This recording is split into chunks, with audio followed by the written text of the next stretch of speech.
Hello and welcome once more to the Magic Morning Wood with me, Clive Davis, and my very sleepy co-host, Ron. Wake up, Ron. Hi, yeah, hi, I'm Ron. Hi, As you can hi. see, he's delighted to be here. We're actually indebted to Ron because we are eating into his nap time to do this show. So Mm, mm.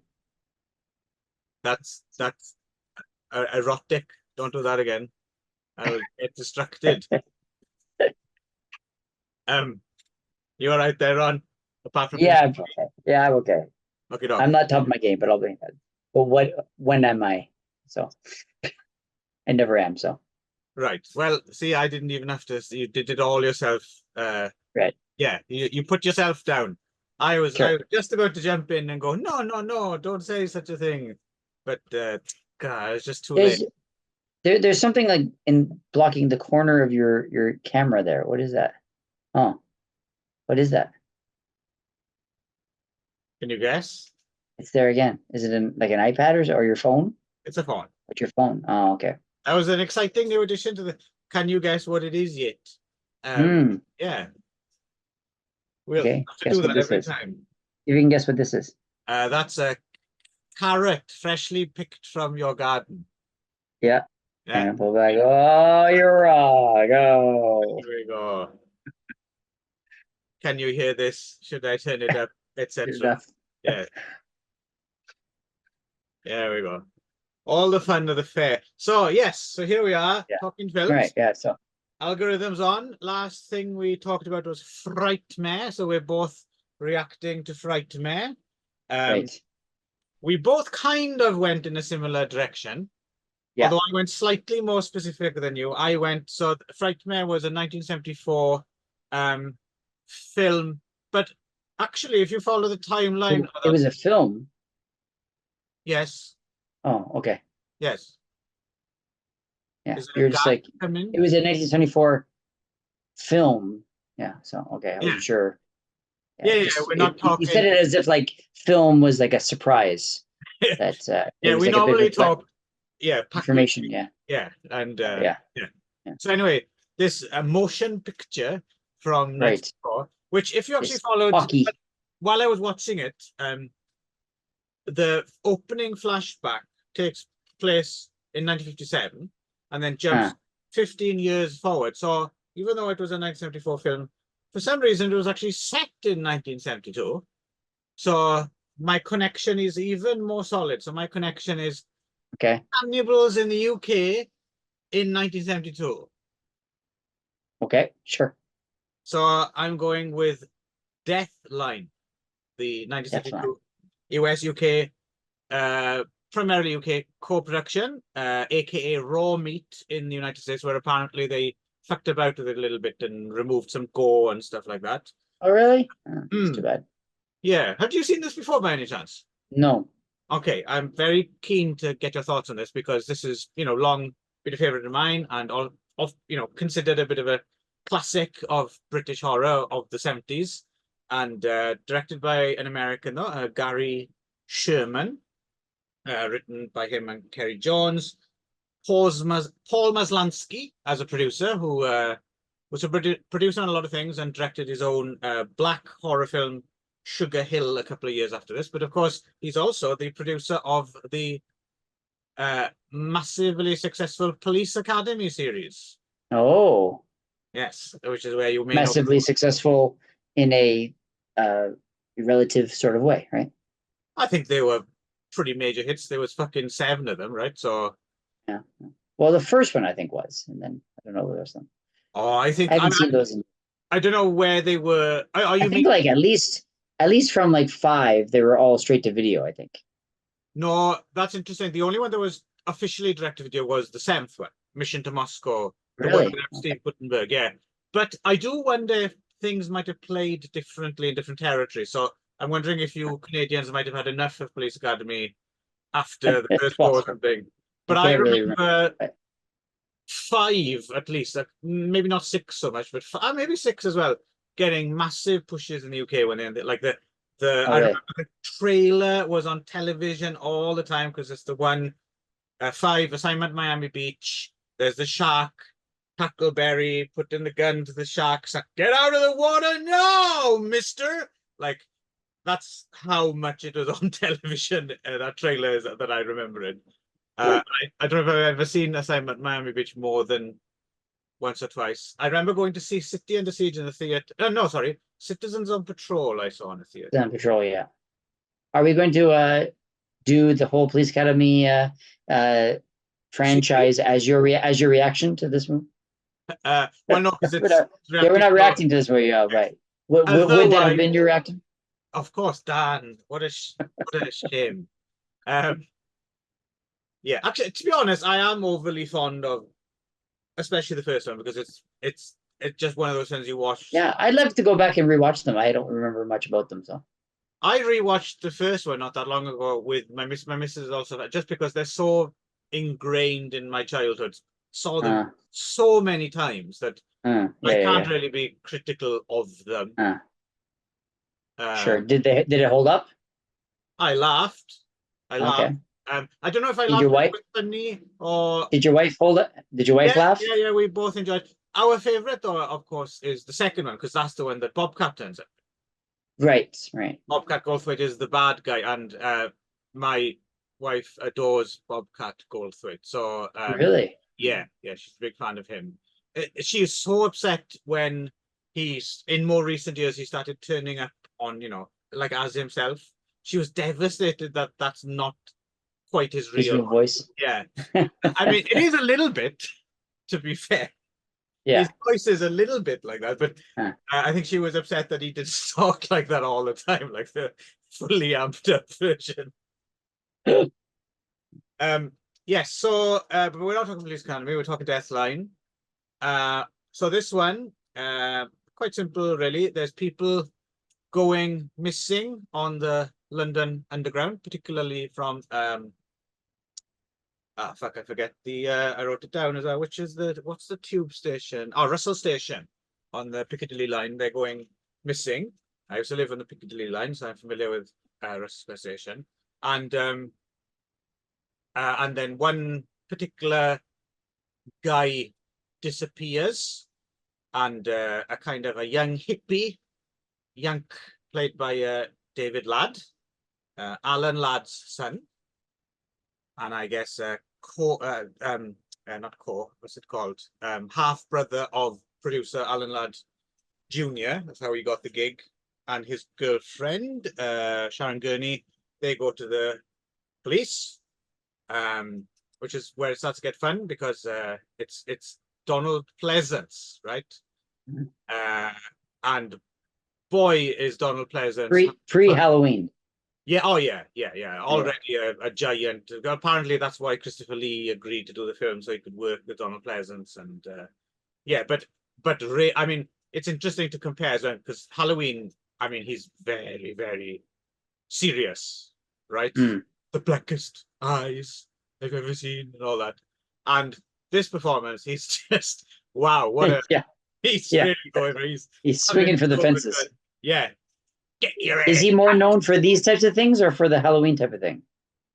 I think he's an odd one to get a grasp on, actually, because he's been around for so long and done so many of them. And I think in general people don't think of him as a comedic actor, maybe. I tend to think of him as a bit more of a serious guy. But clearly... But he does do comedy sometimes. Yeah, clearly he relishes doing it as well, right? Because he's really having a ball playing he's taking big chunks out of the scenery in this one. That's Norman Rossington playing his partner, and basically they investigate and they discover that there was a long time ago there was a cave-in when they were building the underground. Victorian times, not just a long time ago. Yes, indeed, and which is like 200 years ago. Based in truth as well. I mean, there were these cave-ins. These things did happen, and apparently the urban legend goes that people were just left to die. Usually, Irish and some Welsh labourers who were working, miners and stuff like that, about the skills. And occasionally there'd be an accident and there would be a cave in and they just leave them there, right? And then there's this urban myth. They're just the Irish, right? They don't matter. Exactly. Well, actually, pretty much that's what Yeah. they would have No, thought. I'm serious. Yeah. Yeah. It sounds funny, but yes, I was like, they're just Irish. Yeah, exactly. So, and then the urban wrote that some of them survived down there in little pockets of air and might have resorted to cannibalism to survive. In which case, is exactly what's happened. Hugh Armstrong also giving a very kind of strong, very different performance, but he is the surviving cannibal down there, picking people off the platforms and basically taking them home to feed to his pregnant wife, right? I guess by the looks of things. Yes, so it's a cannibal film.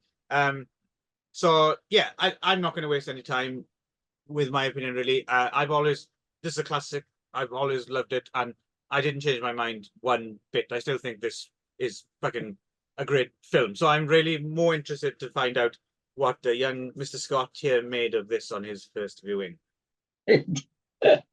Okay. Well, you want to talk about specifically about what you like about it? Oh, I mean, well, obviously you've got Donald Pleasance for a start. If you're a Donald Pleasance fan, then this is an essential piece of viewing. And more than that, I think it's a film really rich in. I mean, the plot itself is, you could write it on the back of half a biscuit, right? But it's all about the atmosphere, right? It's all about the atmosphere. It's all about the place and the characterizations and Donald Pleasance getting drunk with Norman Rossington and all the stuff in the on the tube and stuff is good as well, and the stuff in the hovel and all the 360 shots are just it's really it's really grimy and horrible down there, and I'm wondering if this film might have actually been quite the influence on Texas Chainsaw Massacre. That's the one new thought I had thinking this time. I was like, actually, I have a couple of things I think it was an influence on. I think it was influence on Game of Thrones, interestingly. Oh, okay, that's interesting. I would not have picked up on that. Yeah. Well, I'll talk about that in a minute. Yeah. So. Yeah. So just general, I just think it's a fantastic atmospheric. I suppose what would the kids today say? It's a vibes film, right? They would say. I don't know. What does that mean? Good. I think it just means atmospheric, or like okay. all about the setting I don't know what the fuck young people mean. They're fucking shit. Don't be using common modern slang if you don't know. I try to keep up every now and again, and then I just go running back to my cave. No. The modern it's world. A bop, I guess. Isn't that what they say? Yeah. Yeah. I thoroughly enjoyed this. Yeah, I'm right on it. Right. So I was actually I have to put this in the category of actually both these movies this week. I put in the category of I can't believe I've never seen this before. That's. Hang on. Hold the phone. Not to spoil things. Had you not seen? Never. Wow. Yes. Okay. Yeah. Which is again even astonishing to me. As I was watching, I was like, "How have I never seen this before?" That's the second one, but yeah, this one too. This one, it seems like something that I should have at least heard of or something. Never even heard of this movie, but to be fair, terrible title. Like really downplays what you're about to watch, right? It sounds so like just kind of like run of the mill kind of horror, it's a little generic, kind of thing. It sounds so kind of a boring title, but for a film, it was thoroughly enjoyable. Yeah, it was a great fun ride. I always know that I'm enjoying something when I sometimes I'll be like, because as you said, it's really atmospheric, because it's also quite like just like grim and gross when you're kind of in that kind of his hovel, right? Or and I find myself like I'll like as I'm watching it, I suddenly become aware of myself, and I realize that my face is like this.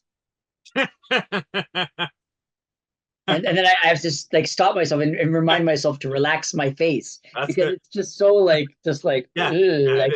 gross a lot of the time, right? And so, but I mean, great, good for that it actually was able to do that with like a in 1972, like visual effects budget, right? So Hmm. yeah, so I thought, yeah, it was quite realistic looking. I thought it was really quite yeah, it was really fun. And I mean, and this could have been, I think, maybe too much if it was just a straight ahead horror, but Hmm. making it like a dark comedy at the same time, I think was pretty inspired. Yes. I think it Agreed. was it's I I was pretty impressed how they were able to kind of ride the line of making you laugh and yet be kind of like just disgusted at the same time, right? Right. Right. But so it's a real fine line and a hard balancing act to do with that. So good for them to actually pull that Yeah. off, right? Yeah, Yeah. with that, Donald Pleasance is at times laugh out loud funny, Oh yeah. even though yeah. So He's he's and very yeah, suspicious that his tea's been made of tea bags. yeah, yeah, It's like, and for the rest of the film, every time some tea comes in, he gets that look on his face, like, oh, it's so yeah, hard. yeah, yeah. Yeah. And just like I don't know, the stuff I can't remember, but the stuff that just comes out of his mouth is pretty hilarious. Like it's quite a interesting character. I would have loved to Yeah, seen like yeah, more movies, like almost make this like a part one like of yes, like that character, following like that character through like different things. yes. I think that would have been inspired. That would I have mean, been like fun, actually. Yeah, yeah, what I like about him, I think, is he's like a natural, like a shit stirrer. Like he yeah, just likes provoking people for no reason. Like he yeah, doesn't have to sure, go shout, "Get your hair cut" at that character. He just does yeah, because yeah, he yeah, thinks yeah, it's funny. It amuses him. That's enough, you know. yeah, yeah. So it's too bad. I would have loved to have seen that character in with Yes. other cases. You know what I mean? Yeah, So. like a weird Holmes and Watson, like doing Yeah, it okay. cases like Yeah, a yeah. vampire or something, or Or like a or what's his name? Not Clouseau, but Kolchak. no, the Kenneth Branagh one, the uh with Oh, the Poirot. Poirot, yeah, Poirot, yeah, Right. one of those Yeah. calling him, yeah. Actually, So thinking about it, Kolchak is a good because Kolchak's kind of that slightly like more seedy kind of character, and it's always a horror thing, right? It's always like a I don't know Kolchak, so Oh, Kolchak is a series in the same. There's a couple of TV movies, The Night Stalker and The Night Strangler, and then there was a mm, series, Kolchak, in which Darren McGavin, who's brilliant casting, just like mm. Donald Pleasence in this, plays like a really kind of seedy reporter, and it's a bit of a proto X Files because each week Oh, it's like a monster of the week kind of weird, okay. it's a fun little show in the 70s. Yeah, yeah. Um, Cool.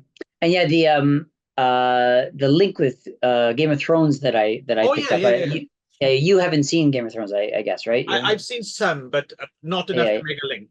probably have to make a link. And so, big spoiler here right now for Yeah, anyone who has not yeah. seen Game of Thrones or was planning to watch it, because yeah, one character in one of the main characters in Game of Thrones is not a main character, but like a recurring character is Hodor. Hodor, and Hodor is like this kind of like big, like hulking giant of a man who does it only says Hodor, and Oh, so they ah, call him Hodor. That's his okay. name, Hodor, and that's all he says is Hodor, Hodor, Hodor over and over again. So he's like this kind of like mentally kind of like soft kind of guy but he's really really big and strong, and he Nice, carries around this kind of like nice um diplomatic term there, turn of phrase. I like it. Mentally soft. And well, that's what they call him. Like his brain is soft. I think that's what they Okay. use that term, right? So, and so he carries around the disabled character who has because doesn't have wheelchairs at the time, right? So he Right. kind of Soft carries him on bodied. his back, huh? Soft bodied, yeah, there you go, soft legged, and carries him on his back like in this kind of like chair thing. And it turns out, I mean, there's a lot of kind of like fantasy and shit that goes along with it too. But when you find out eventually that um is that the reason he says Hodor over and over again, he doesn't say anything else, Hmm. is because like he was sort of like shown the future, and where they were in this place where there's all these like kind of like zombie skeletons attacking them, and he is supposed to be like they're all kind of get them through this door, and he's holding the door, so he's actually Oh saying no. hold the door, Ah. right? And so that's what he's saying, he's Hodor, and he says over and over again Hodor. So I was thinking like Hodor, that's totally like Yes. Mandor, That's Mandor, yeah, yeah, Mandor, yeah. like it's so like yeah Yeah, that's must what Hugh I mean Armstrong George said. R. R. Martin must have Yeah. seen that movie and saw mind door, and thinking hold door, right? So Mind the doors. Yeah, yeah. mind the door, mind the door. It's fun as well. After you've seen Deathline, it's fun to go on the tube, and then every time you hear people say "mind the doors," it immediately comes back to you, and you're looking around on the platforms. I haven't really. I've only been in the tube, I think, once in my life. But don't I thought they said mind the gap. They do say "mind the gap," and sometimes they Oh, say okay. "mind the doors." Yeah, Oh, okay. I thought they changed it from the 72s. Like it Western could mind, but be, but I've I don't know. definitely heard people say it because I remember having that excited reaction that took me back Uh, to the film. Mando, Mando. Yeah. So Um, yeah, that was quite fun. Yeah. that's Yeah. interesting. I wouldn't have known that. That's yeah. I wonder if that's Yeah. a well-known bit of trivia, or if maybe you need to head over. I just thought of it myself. I didn't look it up if there was anything to do with that, but yeah, but I mean, it totally reminded me of, oh, it's Hodor, right? So it's Yeah, the yeah, same thing. So because you don't really know what he's saying until you realize that he's sort of just been hearing this through the walls his whole life, right? right, Which is just right. him It's saying very this satisfying as announcement. well when you hear it when in the film, isn't it? It's like Mm. yeah, Ah, yeah, that's what he's saying, right? You just think he's yeah. saying the gibberish and stuff, right? Because So I assume that's the only thing he's heard his entire life, right? Up yes, exactly, right. That going, he just keeps hearing that over and over again. That's and of course he's never been taught to speak or whatever, I guess, right through the yeah. years of inbreeding and whatever. So, but Um, interesting. Shot by Alex Thompson. Great, interesting, weird electronic score as well by Jeremy Rose and Will Hay. yeah, Quite a cool. very effective score as Yeah, well. opening theme was cool as well. I'd forgotten that. Yeah, with him with the guy kind of frequenting all the different kind of pink Yes, shops and when stuff, I right? go, He's like, yeah, yeah. yeah. So yeah, the what was he, a governor, or he was like a some kind of politician he's I supposed to can't be? remember what he was. He was yeah, he was some kind of muckety muck, wasn't he? As played by Yeah. Jim Cousins.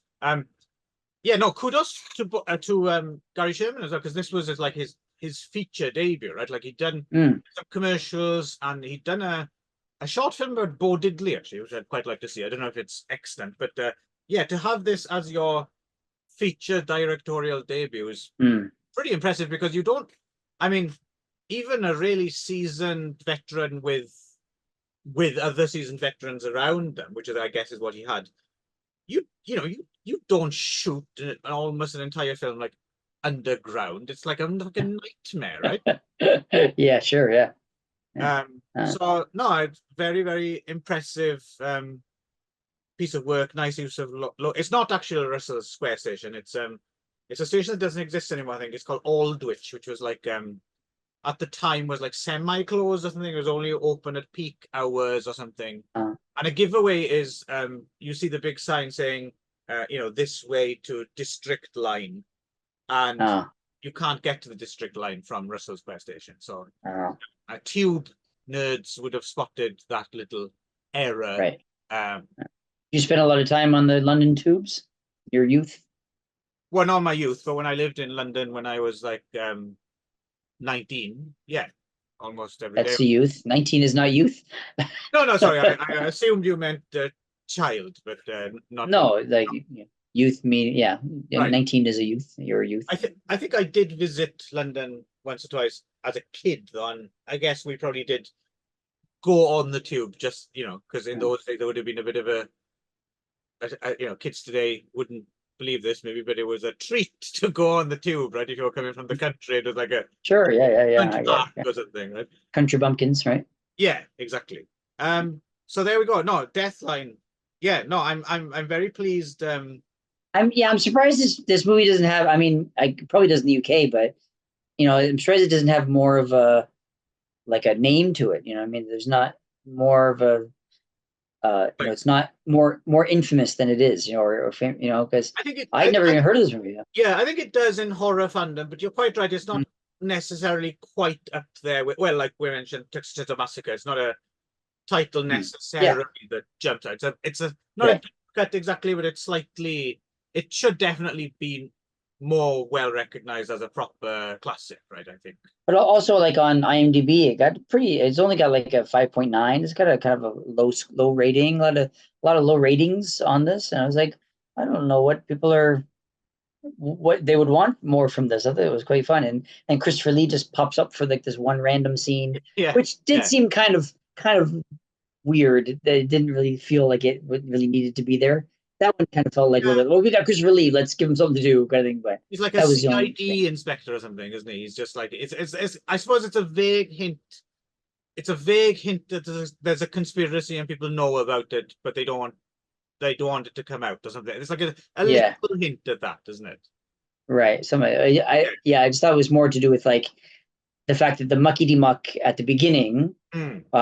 was obviously into like kind of like not above board Right. things, and then Yeah. I thought he was just sort of like there to make sure that no one got a hold of that Right. information, right? Yeah, Yeah. Yeah. they That's knew kind of what he was up to, but they didn't want anyone to get out. I thought that's what it yes, was. exactly. Yeah. Yeah. There's that. Yeah. There's that as well. I suppose if we are nitpicking, I suppose you could argue the one other slight weak point of the film is maybe David Ladd's character is, Hmm. you know, I mean, but it doesn't really matter because you've got Donald Pleasance picking up the slack from everything. Sure. Yeah, Yeah. yeah, yeah, yeah. Yeah. So I have a recommendation for you as well, Ron. Actually, I think a film you would enjoy another good film that was definitely highly influenced by this film. Jump forward to 2004. Ah, who knows? You might have already seen it because it stars Franca Potent from Okay. Run Lola Yeah, Run. yeah. Another one. A film called Creep Creep. from 2004, in which Franca Potent finds herself terrorized on the London Underground by Okay, I don't think I yeah. have seen it, so okay, I'll put Okay. it on that. Good fun. I think you would enjoy it, and it's a Yeah. fun thing to see after this as well because Mhm. yeah. So there we go. It's a cannibal movie too. I can't remember if the thing in it that chases her is a cannibal or not. It's been a while since I haven't seen this since it was new actually, but it's a good. I checked. I looked at my old review and I was very favorable. And you know, any film that kind of alludes to Deathline and gets away with the comparison is Right. quite the thing to say about the film, right? So Sure. yeah, yeah. Right. Okay, doc, that's Deathline. I'm very pleased that you enjoyed that, Ron. And yeah, so what did you choose going with the cannibal? So I also went with cannibals, but a little less kind of gruesome and more on the so I think they were kind of I actually really liked this pairing. Yeah, To be so honest, there was two. It really were they were I would watch this as a double bill, like this is like they worked really well because it was kind of like a dark humor cannibal, double bill. So I thought it worked really well actually. I enjoyed the movies this week. Yeah, it was quite a good watch. Yeah, I must as you punish you said, next time with something horrible, of course, to yeah, make up of for course, it. Yeah. yeah. But yeah, as you said, shockingly, a movie that I had never seen before, and I'll talk about that in a little bit. But Cannibal the musical from This, yeah. this is clearly a fake memory that I've made up in my head. I seem to remember talking to you about this film a lot, but yeah, obviously not. Never seen it. Yeah, which is shocking because this is exactly the kind of movie I would have been into in 1993 when it came out, right? Which would it would have been like I was fully into South Park, and it was just this is kind of predates South Park. It was just right around the time when they were doing just the Jesus versus Santa short. Right. Was, right. Yeah, it would have been right around that same time. So this was a few years before South Park kind of started, but it's exactly the kind of movie that I would have been into at this time, and cannot believe even over all these years I've never seen it. I think it was kind of like a fake memory too. I thought that I had seen it actually because I felt like it's like, oh yeah, I've seen that movie, but then I was like, wait a second, I was watching, I was like, I've never. And I kept saying, how have I never seen this movie? Right? I would have bet money this was an old favorite of yours. See, I would have bet money on myself that it was an old favorite, but I can't believe, but it's certainly a new favorite, that's for sure. Yes. Okay, it's interesting. I don't think many people saw it in '90s. I think it's when Trauma released it in '96 as Cannibal the Musical, because it's originally Alfred Packer the musical, right? Right. Which, interestingly enough, I do actually remember it getting, oddly enough, before Trauma got their hands on it. It did come out on video in the UK. There was a very small label called Screen Edge that put out kind of edgy or independent films. They put out quite a few Japanese pink films actually at the time, and they put it out as Alfred Packer the musical. Like maybe a year or something before Trauma did, and then Trauma had Hmm. the idea of changing it, which was actually a good title because I think outside of Colorado, no Yeah, one I never heard of Alfred Packer before no, this, so but I everyone's heard of didn't the know. I Donner didn't know it was Party, based. Certainly didn't know it was based on a real true story. right? So Everyone's yeah, heard of the Donner Party and stuff like that, right? yeah, But sure. yeah, Alfred Packer is very Alfred Yeah, or Alfred. No one's quite sure, but yeah. Sometimes it's spelled Alfred and sometimes yeah, Alfred. I can't figure out why that is. I thought it yeah, kept being. I thought it was a typo or a misspelling at one point, but I keep seeing it misspelled both yeah, ways. yeah. So yeah, I don't Apparently, know. he didn't know, or he misspelled his own name or something like that, and Okay. Uh, because yeah. yeah, so Anyway, 1870s, right? So records maybe not what they are now, right? and also maybe he couldn't spell, right? Or Yeah, he was exactly. illiterate. Yeah. Yeah. So yeah. Um, yeah. So yeah, but yeah, I never. Yeah. So Donner Party and also the Chilean rugby team, whatever, right? So Oh yeah, that's much later though. Isn't Argentinian, no, it? Chilean, yeah, They were Chilean, right? Chilean, yes. The ones that Chilean. Yeah. they crashed in the Andes, didn't they? So that's in Yeah. Chile. Yeah. They Yeah. were. Yeah. They I'm were not. Argentinian though. Maybe so. Anyway, Yeah. South American, the South American rugby team, Yes. and the Donner Party are the famous cannibals, right? But yeah, this one was certainly less of a lesser known cannibal Yeah. story.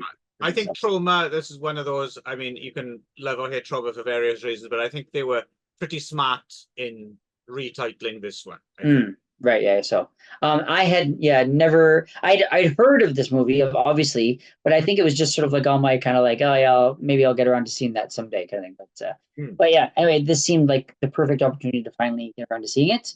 Um, Written and directed by Trey Parker of South Park fame. Also has Matt Stone, his South Park partner, in it, who's pretty hilarious as Oh James yeah. Humphrey. Yeah, yeah. I've been trying to do that this week, and I can't do that without biting the inside of my cheeks. Like that, you're asking for. Like, no one else could quite do that the way he can. Yeah. And yeah, and also Dean Bachar. I don't know how to pronounce his name. Bahar, apparently, according to Bahar. the, I don't know if you listen to the commentary. It's it's Dian Bahar. It's a silent Dean C. Bahar. Okay. Bahar. He's actually my favorite. Like his reactions, like he's really good at reacting to. Which one is he again? He's the one who wants to get laid, basically. He's the horny one, the little one. Oh, the little one. Okay, he's the Yeah, little one. yeah, yeah, Okay. yeah, yeah. I like Yeah. him. Okay. He's got just the right tone, like when people are singing and stuff. He's Yeah. nodding sagely, and like he knows what he's doing really well, right? Because Sure. Yeah. inside, that's the one thing. I mean, Trey Parker, especially, I think, but Trey Parker, all of them, they know their like 50s musicals, right? Like inside, like the tone of the parody is spot on, really, isn't it? I think Yeah, yeah. Well, Trey Parker's like, I mean, he now writes musicals. I mean, like right. he's done several musicals, right? So I mean, and you think about like you saw like South Park the movie, and Yeah. now they're really big on like the Book of Mormon musical, which is now being made into a movie and stuff like that. So I mean, he's a proper music guy, right? Yeah. So Team so America you can World tell that Police, it has what's got that? Team America World Police has got Team the America, yeah. So I mean, you can tell he's got music chops. It's just so, yeah. and this is probably his first foray into like using his music things, right? Right. So, And he does it really well straight away. Like even like what I mean is there's a certain type of parody I think which maybe some people don't get on, because I quite like this, is like sometimes it's not laugh out loud hilarious, but it's just the fact that it's so close to the real thing that there's one song that she sings, the reporter sings, "Out like an island." I was thinking this could actually be in the being a real musical, yeah, sure. yeah. There's almost no joke. It's just the one line when she says, "I'm not the cold bitch I pretended," but and the visual gag of the guy walking down the stairs and wondering who she's thinking at. Yeah, But, what are you looking at? but apart from that, that almost plays like that's almost Trey Parker like saying, "Look, I can do it if I want to." Like, yeah, absolutely, yeah, yeah, yeah. So I mean, I guess brief summary of the story. So it's like the story of not Trey Parker, Alfred Pecker, or Alfred Pecker, whatever his name is, and he kind of gets roped into being the leader, the guide of a bunch of a trip to Colorado looking for gold, right? Yeah. But he's only been there once or twice, and he doesn't really know it. But they kind of like he gets kind of sort of I don't know what's the word. It was like kind of Railroaded or something into railroaded. There you go, railroaded into it, kind of thing. And so and of course they're all like bitter at him, and so then of course they get lost in the winter, in the middle of the winter, in the middle of the woods, Colorado. I think they're like Mormons as well, right? They're from Utah, and they've got that kind of yeah. Well, Mormon demeanor, right? Well, he actually is from Utah, and that's why he did Book of Mormon, because he knows Mormons quite well. Yeah, so I think that's kind of his background, right? So they also turn up in the next film they did, Orgasmo. I think like one of Orgasmo, yes, yeah. I think it's kind of like a running kind of gag for him. I think he's probably from Utah, which is probably why, right? So I think he's no, he's actually from Colorado. Actually, sorry, never mind. Right, but anyway, he knows the area. He knows that area, right? So, so then they get lost, and of course, then one by one they start to eat each other, right? Because they have no food and they're starving, and they eat their boots and kind of stuff, and then one dies, and then they start to also kind of turn on each other, and one dies, and then they end up eating him, and then and of course it's a musical, right? So they have like break out the song all the way through, and there's this real kind of like winking at the audience, kind of like self-awareness that you have through the whole thing, where just sort of like a like it's a musical, but we know kind of what it's like to be in a musical. I mean, it's always written from someone who knows a lot about musicals, and a lot of the musical tropes and idea, and it's quite a good satire parody of the musical genre on top of everything, right? So I would say you don't need to be a fan of musicals either. Right? You don't. You don't. Yeah. No. But if you are a fan of musicals, you actually get another level out of it. Because I think so. Yeah. It's the songs. I mean, Shpadoinkle Day is a. I mean, I was singing along because I first saw this film when it came out on video. Must have been just after I'd arrived in Japan. I think. I mean, the wife rented it, copied it, and just watched it to bits, right? Like watched over. We were talking about this when you're younger, you have more time to kind of like listening to an album over and over again. So a lot of this was I could have probably done the show without rewatching, but I wanted to rewatch, and it's I don't know. Having my objective hat on, I can see how it's but even back then I could see it's very raggedy and it's not always hilarious, but the bits that are funny, really funny, and they're so quotable, and there's so much goodwill. Like there's bits in it which I just find I don't know why they make me laugh so much. I got like you do not think we are Indians? We have teepee.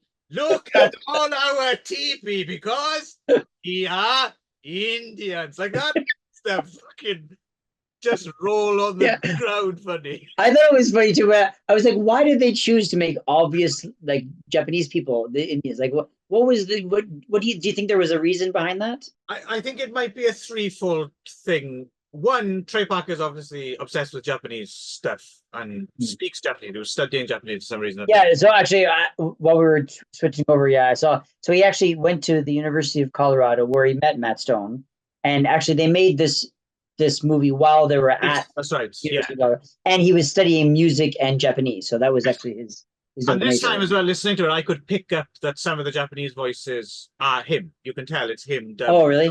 Yeah, because I recognize him because he does that South Park the South Park episode where Robert Smith turns into a kaiju. Robert Smith, like that's Trey Parker doing all that stuff. Right. But yeah, so I think it's that. I think he's just number two. It's kind of a goofy, funny idea to have the Nihonjin as the tribe. That's sure. Yeah. And then third, I was thinking it might even be a little bit of a dig again at the musical thing of just like back in the day in the 50s and stuff. Anyone other than white could play. That wasn't white, was it? Yeah. Okay. Right. Yeah, that's true. Yeah.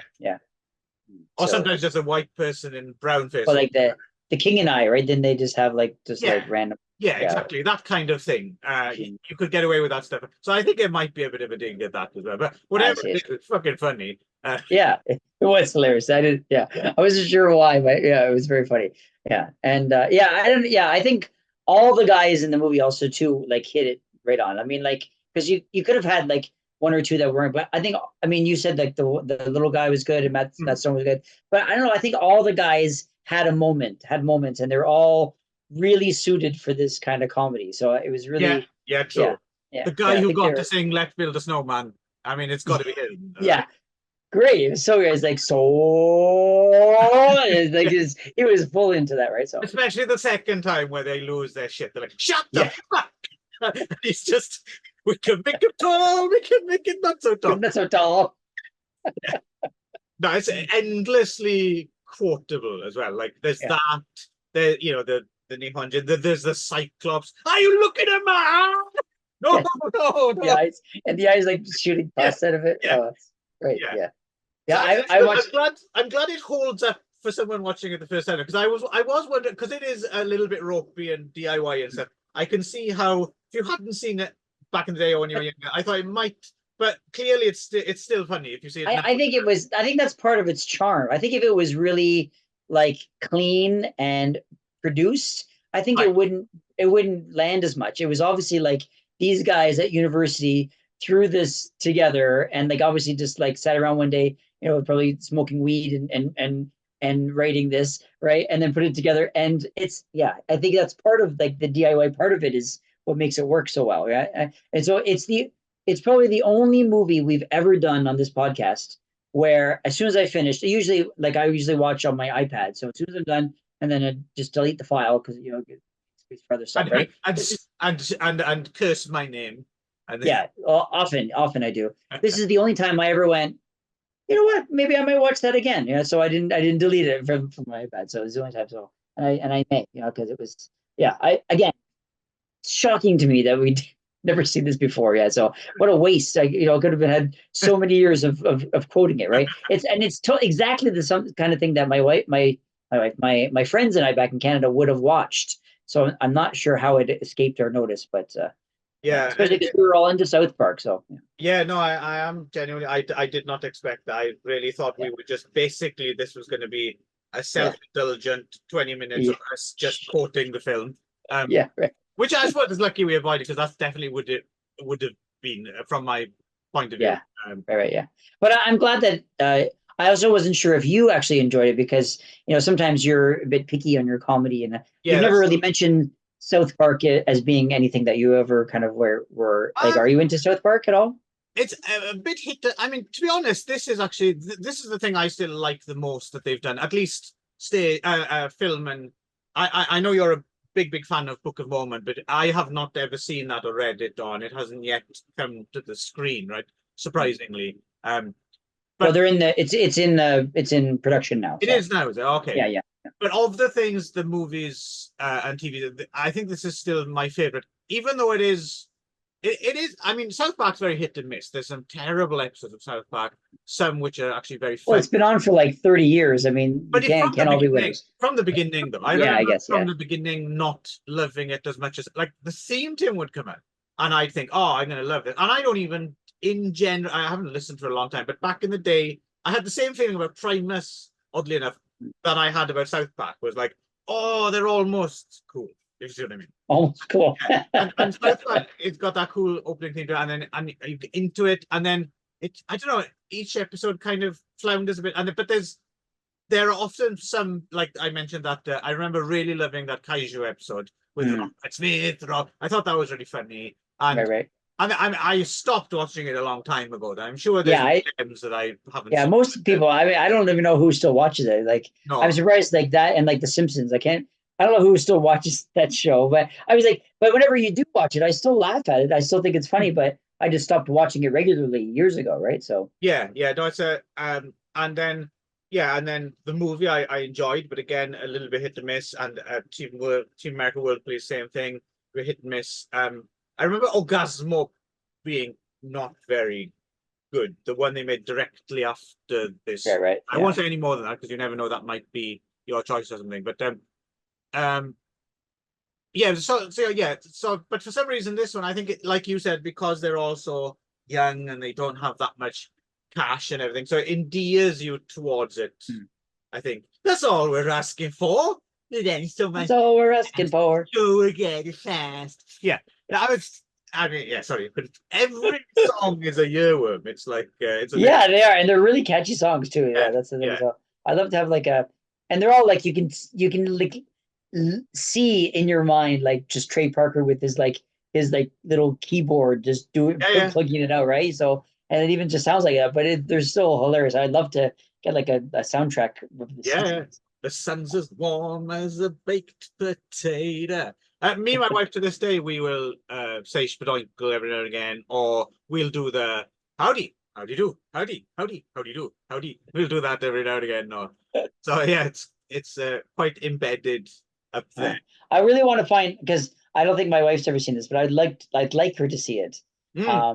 But I don't know. I don't know where you could find a copy with Japanese subtitles anymore. So yeah, I'll have a look for you on my service because it would have been VHS back in the day when we saw it. But I'm wondering if it made it the transition to DVD. The DVD might be around for rent, possibly. I still have a rental DVD service. If it's on there, I'll get it for you and I'll copy it for you, and then you can cool. with subtitles. But I don't know if you never know. It might be around. It might be on Amazon JP or something. Or yeah, I'll have a look around or something like that. So, but yeah. But if I find it, I'll send it your way.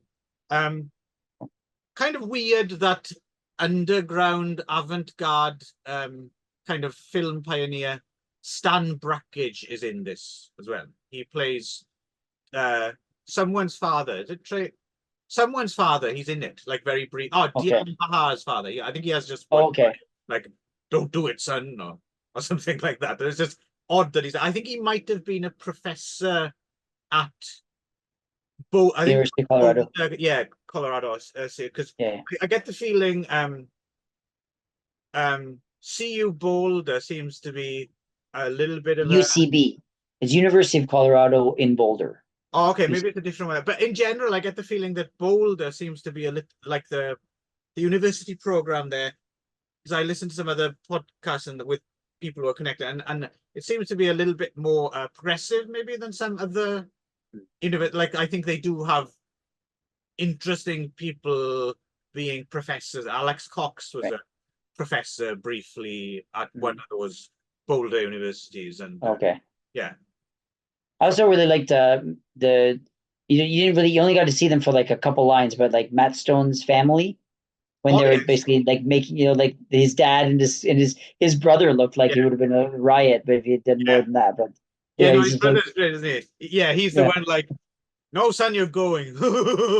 He's like, shut up, right? Like, a little bit of that goes a long way, but yes, that's a good. I like, Matt Stone's. He's perfect in this, right? Like, I'm not sure how much you could tolerate in something else, but he's. I just realized as well that you wouldn't have got the reference. You wouldn't understand why I called you a fudge packer earlier. Yeah, well, I thought it was just sort of a off the cuff kind of thing. And then as I watched, I was like, oh, he was referring to this line. Okay. And then, okay, guys, okay. So, yeah, so I sent it back, but I was like, I didn't get the reference at first until I saw it. That's a great, I like that because it's fudge packer and then just the look on Trey Parker's face. It's, yeah.